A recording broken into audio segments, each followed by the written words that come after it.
ദൈവത്തിന് മഹത്വം. നമ്മുടെ പ്രതിദിന ആഹാരം ഓഗസ്റ്റ് 2. ഒരു ശിശുവിൻ്റെ വിശ്വാസം. പൈതങ്ങളെ എൻ്റെ അടുക്കൽ വരുവാൻ വിടുവേൻ. ലൂക്കോസിൻ്റെ സുവിശേഷം 18-ാം അധ്യായം 16-ാം വാക്യം. ഞങ്ങളുടെ ദത്തുമുത്തശ്ശി നിരവധി സ്ട്രോക്കുകൾ സംഭവിച്ച് ആശുപത്രിയിൽ ആയപ്പോൾ അവർക്കുണ്ടായ മസ്തിഷ്ക ക്ഷതം എത്രത്തോളം ആയിരുന്നു എന്ന് ഡോക്ടർമാർക്ക് ഉറപ്പില്ലായിരുന്നു.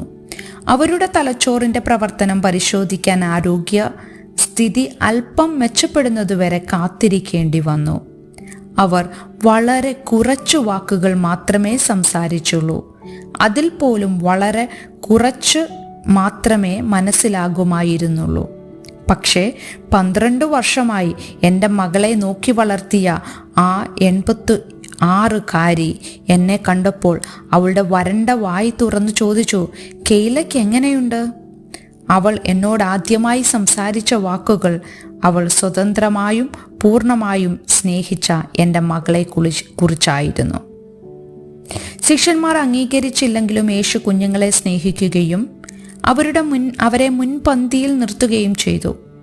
ചില മാതാപിതാക്കൾ തങ്ങളുടെ കുട്ടികളെ അനുഗ്രഹിക്കാനായി യേശുവിൻ്റെ മുൻപിൽ കൊണ്ടുവന്നു. അവൻ അവരുടെ മേൽ കൈവച്ചു അവരെ അനുഗ്രഹിച്ചു. എന്നാൽ അവൻ കുഞ്ഞുങ്ങളെ അനുഗ്രഹിച്ചതിൽ എല്ലാവരും സന്തോഷിച്ചില്ല. ശിഷ്യന്മാർ മാതാപിതാക്കളെ ശകാരിക്കുകയും യേശുവിനെ ശല്യപ്പെടുത്തുന്നത് നിർത്താൻ അവരോട് ആവശ്യപ്പെടുകയും ചെയ്തു. എന്നാൽ യേശു ഇടപെട്ടു പറഞ്ഞു, പൈതങ്ങളെ എൻ്റെ അടുക്കൽ വരുവാൻ വിടുവിൻ. ലളിതമായ ആശ്രയത്വത്തോടും വിശ്വാസത്തോടും ആത്മാർത്ഥതയോടും കൂടി നാം ദൈവരാജ്യത്തെ സ്വീകരിക്കണം എന്നതിൻ്റെ ഒരു ഉദാഹരണമായി യേശു അവരെ വിളിച്ചു. ചെറിയ കുട്ടികൾക്ക് ഒരു മറഞ്ഞിരിക്കുന്ന അജണ്ട ഇല്ല.